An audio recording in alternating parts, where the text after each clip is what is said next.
हरे कृष्णा हरे राम भक्तजनों। वट वृक्ष की छांव में बैठी एक पतिव्रता स्त्री जिसकी आंखों में अश्रु थे पर विश्वास अटूट था, जिसके सामने स्वयं मृत्यु के देवता खड़े थे, पर उसने अपने तप प्रेम और पतिव्रत धर्म से मृत्यु को भी झुका दिया। भक्तजनों, क्या आपने सोचा है कि आखिर वट सावित्री व्रत इतना शक्तिशाली क्यों माना जाता है?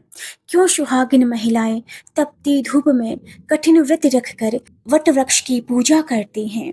आखिर उस बरगद के पेड़ में ऐसा कौन सा रहस्य छुपा है जिसे सनातन धर्म में अमरता का प्रतीक माना गया है?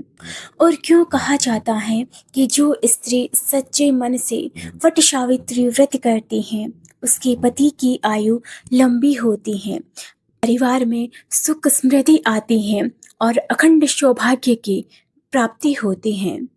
वट सावित्री व्रत कब रखा जाता है? इसकी संपूर्ण पूजा विधि क्या है? पूजन सामग्री क्या क्या लगती हैं? वट वृक्ष की पूजा कैसे करें? और साथ ही हम आज सुनेंगे माता सावित्री और सत्यवान की अद्भुत कथा जिसने मृत्यु के नियम तक बदल दिए। तो भक्तजनों, वीडियो को अंत तक अवश्य देखिएगा, क्योंकि आज का यह वीडियो केवल कथा नहीं बल्कि हर सुहागिन स्त्री के सौभाग्य और परिवार की सुख शांति से जुड़ा दिव्य रहस्य है। बोलिए वट सावित्री माता की जय, सत्यवान सावित्री की जय। भक्तजनों, वट सावित्री व्रत हिंदू धर्म का अत्यंत पवित्र और महत्वपूर्ण व्रत माना जाता है। यह व्रत मुख्य रूप से सुहागिन स्त्रियां अपने पति की लंबी आयु, उत्तम स्वास्थ्य और अखंड सौभाग्य के लिए रखती हैं। सनातन धर्म में यह मान्यता है कि जिस प्रकार माता सावित्री ने अपने पति सत्यवान को यमराज से वापस प्राप्त कर लिया था, उसी प्रकार यह व्रत महिलाओं के वैवाहिक जीवन में आने वाले संकटों को दूर करता है। इस व्रत में विशेष रूप से वट यानी कि बरगद के वृक्ष की पूजा की जाती है। अब आपके मन में प्रश्न उठ सकता है कि आखिर बरगद का पेड़ ही क्यों? तो भक्तजनों, शास्त्रों के अनुसार वट वृक्ष में ब्रह्मा, विष्णु और महेश तीनों देवताओं का वास माना जाता है।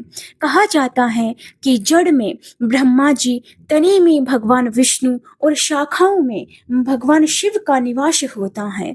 बरगद का वृक्ष वर्षों तक जीवित रहता है, वह कभी जल्दी समाप्त नहीं होता। इसी कारण इसे दीर्घायु, स्थिरता, वैवाहिक सुख और अमरता का प्रतीक माना जाता है।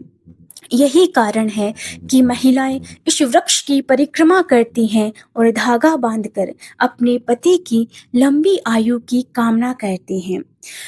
भक्तजनों, वट सावित्री व्रत ज्येष्ठ मास की अमावस्या तिथि को रखा जाता है। विशेषकर उत्तर भारत में अमावस्या तिथि का अधिक महत्व माना जाता है। इस दिन महिलाएं निर्जला अथवा फलाहार व्रत रखती हैं और पूरी श्रद्धा भाव से पूजा करती हैं। ध्यान देने वाली बात यह है कि यह व्रत केवल परंपरा नहीं बल्कि पति पत्नी की प्रेम, विश्वास, समर्पण और अटूट रिश्ते का प्रतीक है। भक्तजनों, आज के समय में लोग अक्षर व्रत को केवल एक रीति रिवाज समझ लेते हैं, लेकिन सनातन धर्म में हर व्रत के पीछे गहरा आध्यात्मिक विज्ञान छुपा होता है। जब कोई स्त्री पूरी श्रद्धा भाव से व्रत रखती है तो उसके भीतर संयम, धैर्य, भक्ति और सकारात्मक ऊर्जा का संचार होता है।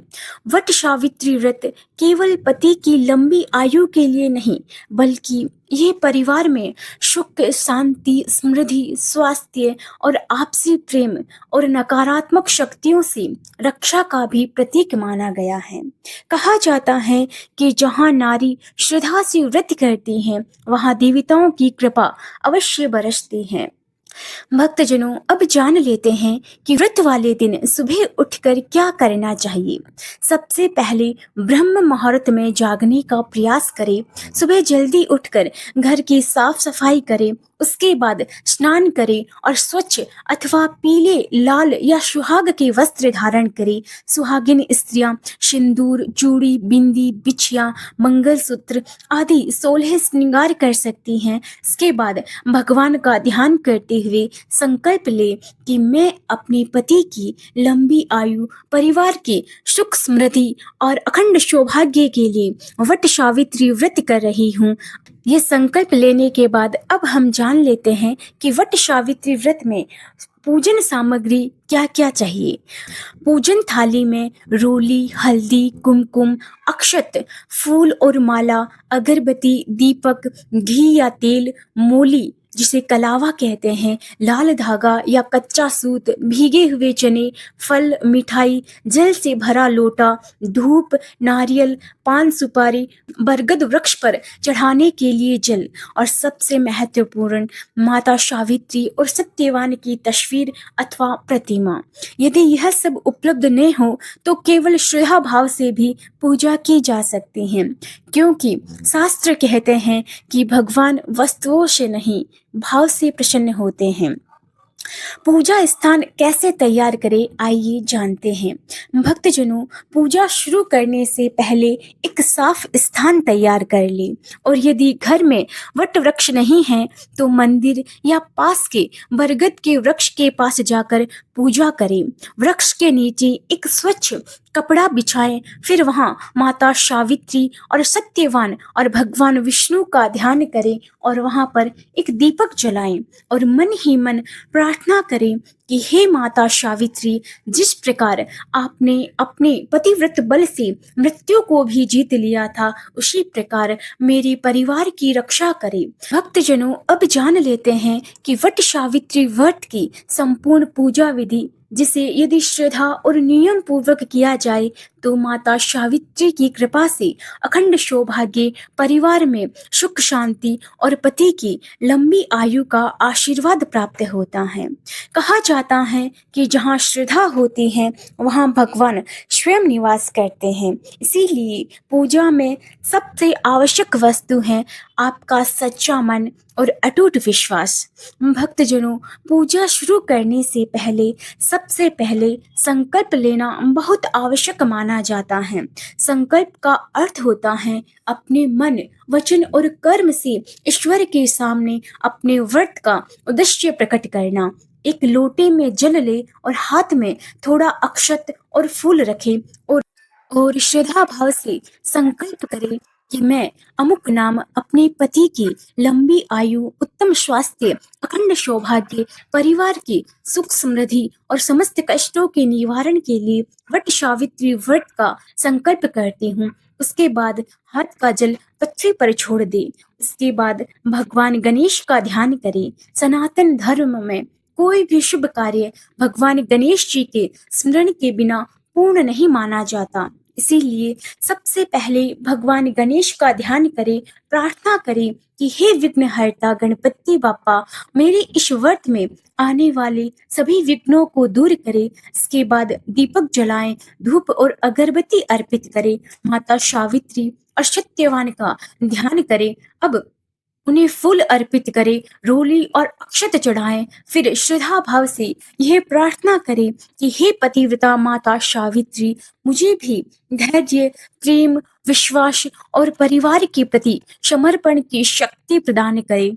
भक्तजनों, अब आती है इस व्रत की सबसे महत्वपूर्ण पूजा, वट यानी कि बरगद वृक्ष की पूजा। बरगद के वृक्ष के पास जाएं, सबसे पहले हाथ जोड़कर प्रणाम करें, फिर वृक्ष की जड़ में जल अर्पित करें। उसके बाद रोली लगाएं, हल्दी चढ़ाएं, अक्षत अर्पित करें, फूल चढ़ाएं, भीगे चने अर्पित करें, उसमें मिठाई चढ़ाएं, फिर वृक्ष के नीचे दीपक जलाएं।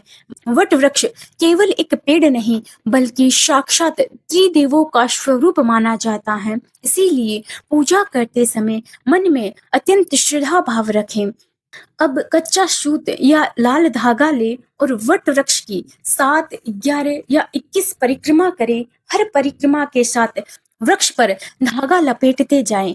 परिक्रमा करते समय मन ही मन अपने पति की लंबी आयु और परिवार की रक्षा की प्रार्थना करें।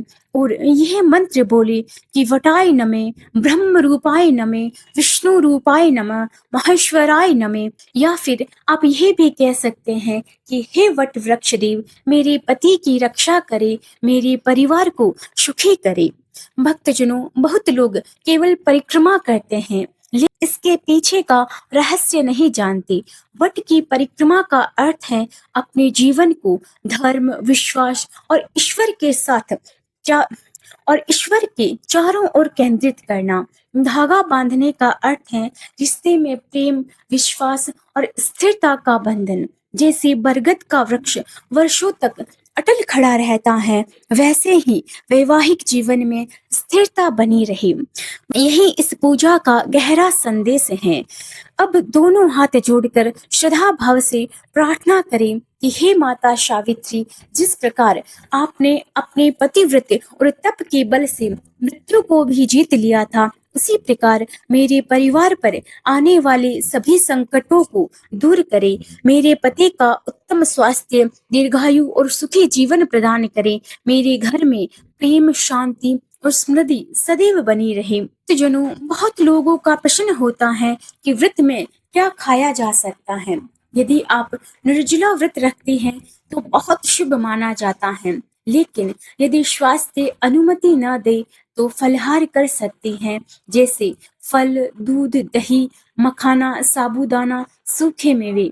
लेकिन इस दिन तामसिक भोजन, प्याज, लहसुन और क्रोध से दूर रहना चाहिए, क्योंकि व्रत केवल शरीर का नहीं, मन की शुद्धि का माध्यम है।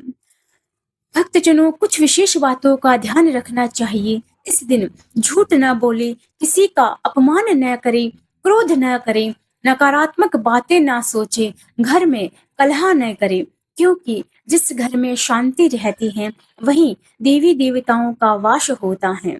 पूजा पूर्ण होने के बाद सुहाग की सामग्री किसी सुहागिन महिला को दान करना शुभ माना जाता है, जैसे चूड़ी, सिंदूर, बिंदी, वस्त्र, फल और मिठाई। इसके बाद बड़ों का आशीर्वाद ले और शाम के समय भगवान का स्मरण करें।